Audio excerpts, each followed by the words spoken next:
I'm so excited to be speaking with you again. The last time we got to chat was after a Q&A that you did at the Writers Guild for A Monster Calls. Oh yeah, that was a fun night. I think I made fun of a stage mom in the audience that night. Actually, I do think you did, and yeah, you and I got to chat for about 15 minutes after that Q&A. And you very kindly autographed my book for me. Oh, cool. Good. I'm good. I'm glad I was nice. Well, I have to say, I don't know how you even tackled Chaos Walking and turning Knife of Never Letting Go into a screenplay. This is such a conceptually dense story from a visual standpoint. I love the themes that you tackle, and then translating that into a script form. Wow. I can't believe you pulled it off. Thank you. How did you approach this adaptation? Because the stories about this film have been ongoing for a number of years. As to this one had it, that one had it. This one's working on the script. John Lee Hancock's working on the script, and then finally it miraculously lands in the hands of you, which is where it should have been to begin with. For my money, the negative stories were not really accurate. Liman makes all of his films. You know, he investigates while he's filming. Yes. all of his films already have planned additional photography later on, because that's just how he works. It's a different way than most directors, but it's how he does it. And on that journey, I was just always there and was on set quite a lot, writing on set and talking over ideas. So he's kind of chaos is as chaotic as not. I'm not using it as a pun, but it's kind of a creative chaos that he creates, and it just is. They end up working his movies somehow. So it's a process that's worked for him and ended up with some good stuff. How did you approach the screenplay adaptation here because of the very idea of the noise? That was it was the very first conversations we've had, because the noise is everything. The noise is the whole main part of the story. And so mainly I talked about from the beginning with everybody just what it meant, what basis we could start creating from. And I always argued that it's an emotional thing. It's not exposition, it's not plot, it's just pure emotion, unfiltered emotion from your head. And starting from there, then the conversations could get really interesting with all these effects artists coming up with stuff I never would have thought of. And so that was great fun. That's when collaboration works really, really well. Mm-hmm. Yeah, I mean that to me is one of the biggest, one of the most revelatory aspects of this film. The other are the themes that you tackle here. Where did the whole idea of, number one, the book, The Knife of Letting Go, where did all of that come from? Because you deal with issues that have become much more prevalent, I think, and much more noticeable over the past year in the pandemic, with people not having that connection, that human connection. And I think it's something that is more relatable now than had this film come out 2 years ago when it was supposed to come out originally, technically. Well, it started with an idea about information overload, because even when I was writing it, I was writing it for 2007, even then, which was kind of the first big golden age of social media, even then I wondered about all the things we were obliged to share, or felt obliged to share with the world, and what that meant for a decreasing level of privacy, particularly if you were a young person and you needed privacy to make mistakes or make your first choices, good or bad. And so I thought the next logical step is, what if you didn't have a choice? shared, and that's where the noise came from. And in writing the book, I thought one of the things that, I think the thing that humans beings do the worst, the way we treat difference. We don't seem to be able to treat difference as just equivalent. It has to be better or worse than us. And either one of those things we will attack. And so I thought, well, what if that difference was made manifest in every interaction between men and women? What if that had to be reckoned with every time a man talks to a woman? How would we react? How would towns react? And how would, as a species of people, would we react? And sometimes terribly, but I thought sometimes hopefully as well. I thought sometimes we'd find a way. And ultimately the movie is about the two most hopeful people who could probably figure this out, which are Todd and Viola. Mm-hmm. And in turn, sort of accidentally about the pandemic. These people are greeted with an environmental thing that they didn't expect that changes everything. And, it's like with COVID, we lost a lot of people. Maybe we didn't need to lose them all. But even however difficult it is, we kept trying to find ways to connect, through Zoom and through video meetings and chatting like to you on the phone. It's not perfect. It's not great, but we're working on it. And that to me feels most hopeful of all, that we didn't give up. We kept trying to connect. Yeah, that's one thing that really helps carry this film and this story is the characters of Todd and Viola, but more particularly Doug's casting of Tom Holland and Daisy Ridley, because you just look at the two of them and you feel hope. Yeah, they're so welcoming as actors. Mm-hmm. They're not untouchable. And I think that's the magic of both of them. You could imagine being their friend. It's why Daisy works so well as Ray. It's why he works so well as Spider-Man. There's someone that you see on screen and you think, I could be that person's friend.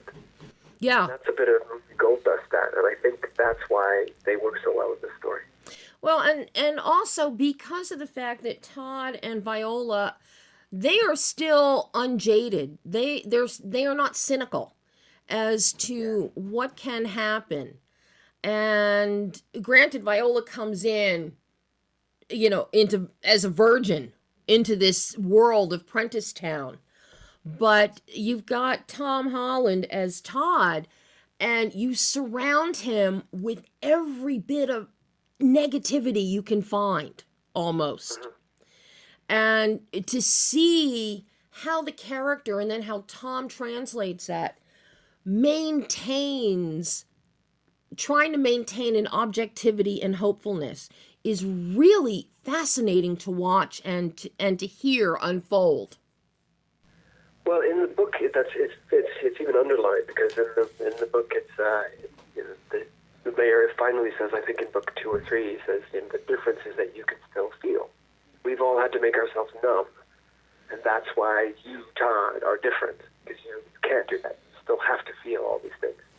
And in a way, that's kind of how teenagers are. There's a marvelous lack of cynicism in a teenager. Mm-hmm. And they also take their emotions quite seriously, in a way that we probably have to lose a little bit, just to maintain the kind of an even keel. But I think there is also a loss when we stop doing that.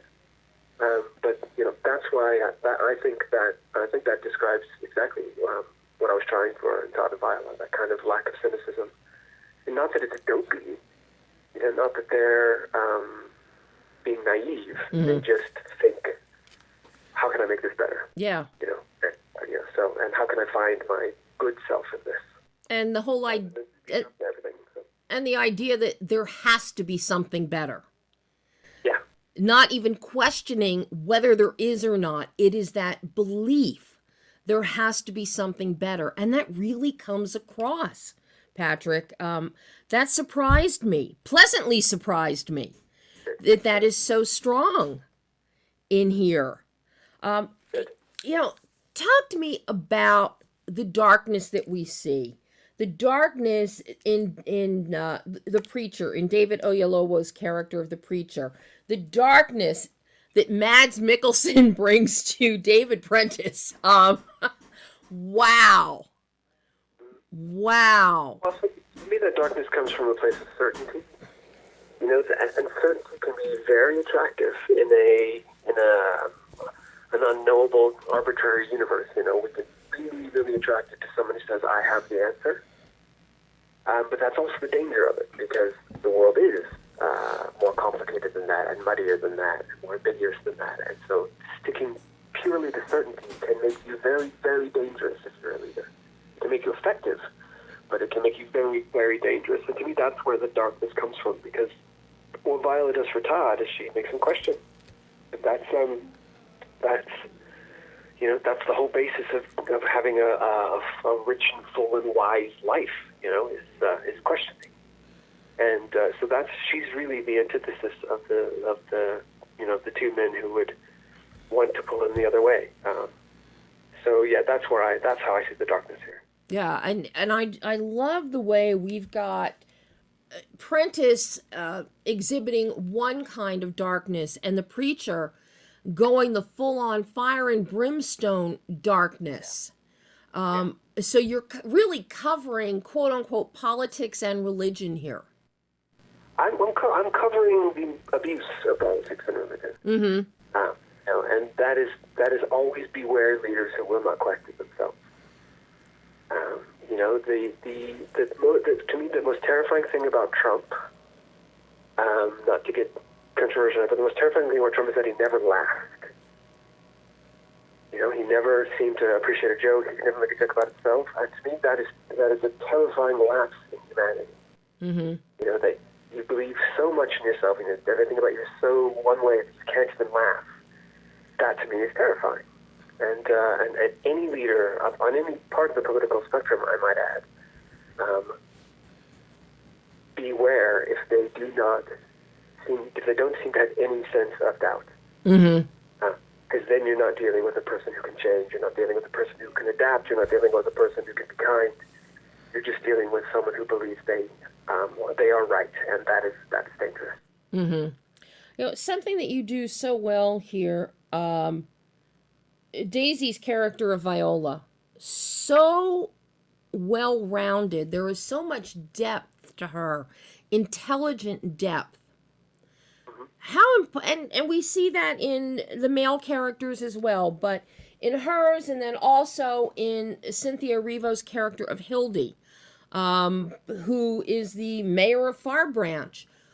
They're not just superficial characters. There is a lot of intellect, intelligent depth, and common sense here. How important is that to you when you are writing characters, when you are crafting characters, to give them that depth? Especially with something that most are going, a young adult film like this that can be so impressionable. Well, I really just want all of my characters to be understandable as humans. And I think it's easy to slide even into positive stereotypes. A stereotype is a dangerous, poisonous thing because it doesn't allow someone to be human. That's why it's dangerous. And so even if the stereotype is positive, like the ferociously brave heroine, for example, that's a positive stereotype, but it also can be a straitjacket because he's not allowed to be as flawed or as human as a hero might be allowed to be. And when I set out to write Viola in particular, it was very, very much, very consciously choosing to make her just as brave, just as frightened, just as smart, just as foolish, make just as many wise choices and just as many bad choices as Todd does. Mm-hmm. Make them, in other words, human beings, like the teenagers that I know. So that was very conscious. I didn't want them to be types. I wanted them to be people. And if you could do that, then they're already automatically easier to watch, I think, because we can relate to them. Mm-hmm. Yeah, I mean, you see the good and the bad. You see the questioning. And it really shows in the women in particular. And I love that. I love how you do that because they are not flat. They are fully fleshed out people and with differing opinions and thought processes. You know, what was the most challenging? Did you have any idea when you wrote the book, was it even in the zeitgeist or somewhere in the back of your mind that one day this could end up as a film? Well, I mean, the line I use is always from the Joy Luck Club, which is always hope, never expect. It's just, you dream about it, but you never think it's actually going to happen. Because all I ever wanted to do was write a book and hold a physical copy of a book I wrote in my hand, that somebody published. That was my big, big dream. And so everything after that is, it's been cake, basically. I'll happily take cake, but I would never expect or demand cake. Once you find out, my book, these pages in my hand are going to be translated into celluloid. What is the most challenging aspect for you of then adapting your own work for the big screen?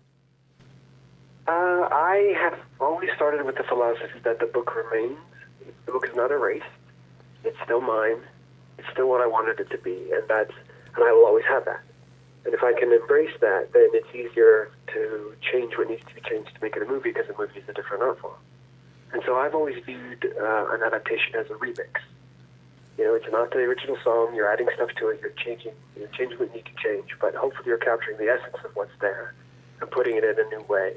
And I find that exciting, because that's a creative challenge.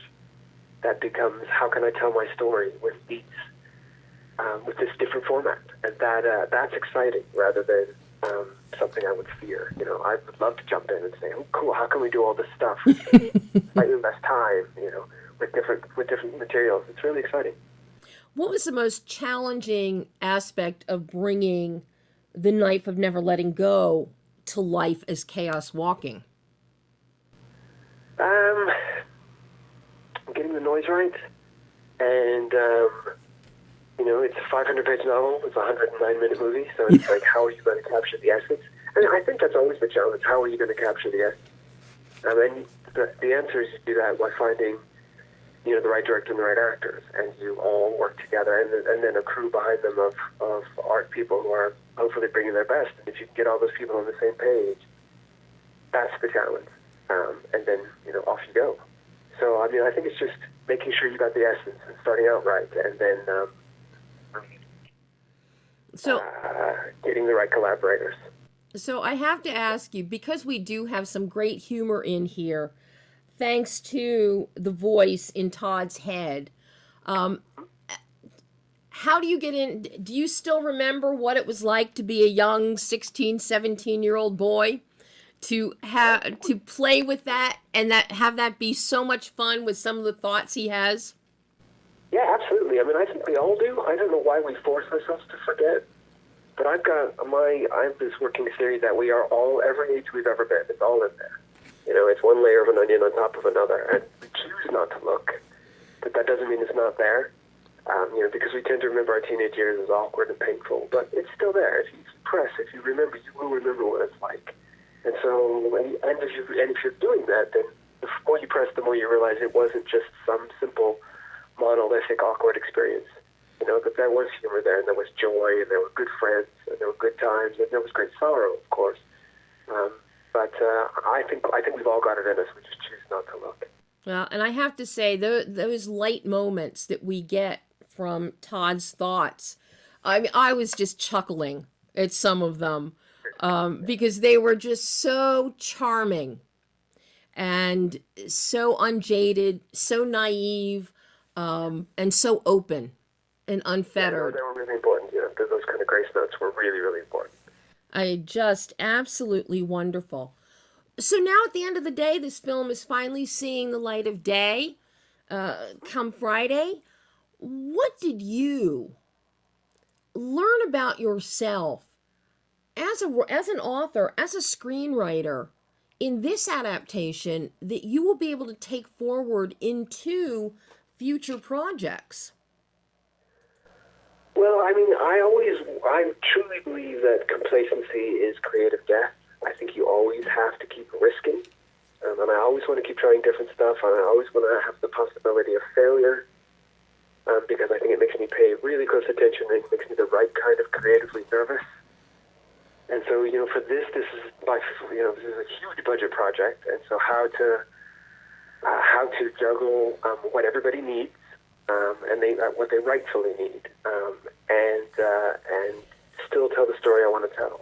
That's kind of always the challenge of screenwriting, but that's what I think I learned on this: how to really be part of a team and really be part of a big team,